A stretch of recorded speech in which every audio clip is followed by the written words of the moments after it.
How's it going? Michael Grant here.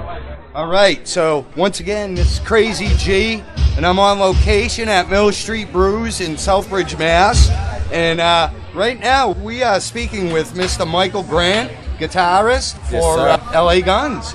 Yes, sir. Welcome, and thanks for taking the time to talk to us here on the G-Spot. What's been happening? What a great name, the G-Spot. It's a good one. What's going on, man? We had 2 days off, so I just hung out in the city and just got lost in New York City. And now we're back. Made the trek back from New York City today. It was long and arduous. And ready to rock tonight. A little tired, but we've been out on the road for the past 2.5 weeks. So yeah, we're playing M3 on Saturday and then get a couple days off and then we go right back at it. Cool, man. Yeah, I've been noticing you guys have been touring a lot. Like nonstop. It feels awesome. like 9 months out of the year. Wow. You know. LA Guns is a raw, downright dirty, hard rock band. And what was it like joining this group and how did it come about? Joining the group, it's fairly easy. I just kind of fell into it. I met all the guys simultaneously at this rehearsal space called Cascade Studios in Hollywood. They were holding auditions for a new guitarist. I had rehearsal for my own band, The Assassins. We had a show at the Viper Room that night. And Phil saw me and he was kind of, he was just like, "Who are you?" And was very allured, you know, he was just very like attracted, like, "Who are you?" And wanted to know more about me. Asked me if I play guitar, you know. I said, "Yeah, I play guitar." And he said, "No, what kind of guitar do you play?" Well, I said at the time I was playing a Gibson Les Paul. And he said, No, mate. What kind of music do you play? And I said, "I play rock. I can play anything." And next thing you know, I invite them out to the Viper Room show from my band, The Assassins. And they all came out. I said, come out to this show, come out to Viper Room. If you like what you hear, what you see, then we could talk. You might come to the show and hate me, He was pretty convinced that I think he knew from that moment.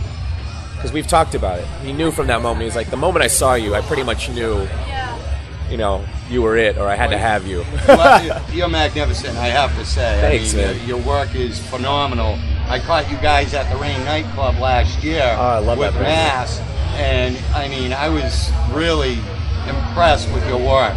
Thank you. The band's latest release, Hollywood Forever, is staggering. What can you tell us about this CD? Really, I could tell you absolutely nothing because I had nothing to do with that CD or any CD before that came before that. I'm like the live guitarist, new guy. Anytime anyone asks me about anything, I'm just like, "Hey, I'm the new guy." Ask Phil.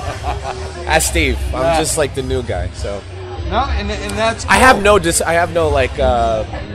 delusions of grandeur of my position in the band. I don't think I'm Tracy. I don't think I'm Stacy. I don't think I'm anybody but myself. I play the songs the songs how I would play them. You know what I mean? Try to make them individual to me, but still cohesive to LA Gun sound. But I have no interest in sounding like Stacy or Tracy. Right. There are many killer tracks off this CD, including the title track, Hollywood Forever. Yeah. The guitar work on this track is annihilating. What is it like for you to play this live? It's a rush because all the music is very, it's just very ballsy in your face, sex, drugs, rock and roll. And it's got a youthfulness to it, you know what I mean? Because of the subject content, it keeps it quite youthful. So I really enjoy it, and I love playing guitar. And there's countless spots where, I'm able to do my thing, or shine, or shred someone's face off, whatever. And you do. Like I said, when I caught you at Rain, and I'm really looking forward to tonight because I had a taste of what you did the last time, and it was just really, truly amazing. Thanks, you fit the part perfectly. Thank you very much. Sweet Mystery is another track that is amazing. I like that one. How do you incorporate your style of playing into this song? Here's how. Because most of these songs, I've only heard once, just to figure out how it goes. I haven't heard all the records. I haven't heard all of Hollywood Forever. They gave me two days to learn 16 songs, when I first joined, and that's kind of like what I know. But because I didn't grow up with the music, because I didn't listen to it all the time, it's not stained in me note for note. I'm able to kind of like play with it and play different riffs and play different solos. My solos are completely different. None of them stay true to the record. But so far, no one has been disappointed. Right. No one's been like, oh, hey, you're not playing the over the edge solo like Tracy. They're like, yes, this is awesome. You've started your own band, Ever After. Yeah. And you just recently joined forces with LA Guns. What has that transition been like? It's been interesting because, you know, I'm stepping down from being frontman vocalist to just being a guitarist. So that part could sometimes psychologically be funky, but it's nice to be a guitarist and not have to get 8-10 hours of sleep and watch your voice and drink hot teas and lemons and honey, and you know, because the voice is a delicate instrument. You really got to take care of it. You really got to keep it in tune. You really got to like not talk sometimes. I mean, that's why Phil doesn't talk to fans sometimes. He's got to save it. You know, you can't just scream the whole night and then get up on that stage and do it. I mean, as his interview's going on, he's right there doing vocal warm-ups. He's doing the Well, I have to ask the obvious. Where did you learn to play the guitar with such explosiveness? You know, I had a lot of great musical teachers. Friends, not actual teachers. I never had a actual lesson or anything like that. I just had a passion for it. As a kid, I just wanted to be the best guitarist, you know. I was very competitive. If I saw a kid who was better than me, I would go home and practice my ass off. I'd practice for hours. I'd sleep with my guitar in the bed, like cuddle style. I'd wake up in the, you know, like getting stabbed by the guitar string on the headstock. Oh, man. But yeah, it was just a lot of, you know, I learned best from watching, and I watched all my friends and my peers and my bandmates and other guitarists that I admire, and I just kind of tried to emulate what they did, and yeah, I don't know how, actually. It works, though, man. I'm not quite sure. Who are some of your musical influences? One of my biggest influences that kind of got me started on the path was Smashing Pumpkins and Metallica, Pantera. Skid Row, the first record with like 18 in Life and I Remember You was one of the first 80s rock and roll records I ever heard, and it blew me away. There's melody, and Sebastian Bach's voice was just like angelic quicksand. Quicksand Jesus was like one of my favorites. Oh my God, everything on that record, you know, Definitely. everything. You have a project that is in the works right now. Can you tell us something about that? Yeah, absolutely. We're called The Assassins, kind of going under Michael Grant and The Assassins, and it's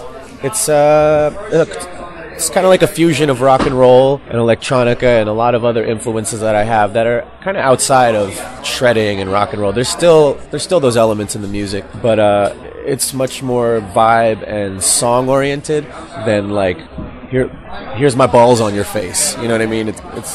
It's completely different. So people expecting LA Guns or Endeavor After from my new project might be disappointed, but they might be pleasantly surprised at the same time of what else is coming out of me. You have a CD in the making, or? Yeah, I'm trying to get it released this summer. LA Guns tour schedule has kind of put me off the path a little bit because it takes up 8 months of my year, and so it doesn't really leave too much room. But this year it's looking like I'll be able to release it in the summer, like midsummer, and hopefully start playing and getting it all out there and starting a little buzz. Well, is there anything you'd like to say to the fans of Michael Grant and LA Guns? I would like to say you guys keep it alive by coming out to the shows, by buying the records and the merch and that kind of support we need. You know, it's not easy what we do. I know it looks very glamorous and it looks like we're having so much fun, but you guys don't really see the 23 hours of grunt work it takes to get up there for an hour. You know what I mean? But we appreciate you. We love you. You guys really do make us, and hope to see all the fans out there on the road, at the shows, supporting, calling you up and being like, hey, play LA Guns, play Assassins, oh yeah, play Endeavor After. What is next other than you taking on the Assassins and for LA Guns in 2014? I think that I'll probably finish out this year, and then I'll probably move on in 2015. They don't even know that yet. I'm not going to tell him, man. Okay, good. No, but that's the plan. Well, that's cool. And you know what? I'm not going to leave him hanging or no. leave him in the dust or high and dry or anything like that. I love the guys to death, and they're all really great to me, and they've been amazing from the moment I joined. And I hope even if when I move on and do my own thing, that I can like come up on stage when they play the whiskey and just like rip some face off over that edge again, be like Camp Freddy. That's cool. And listen, I want to thank you for the time you've taken. No problem, I man. appreciate it. I wish you the best. I hope you guys have a killer show tonight, and I'm looking forward to some new stuff from you too. Thank you very much, man. All right, I appreciate it.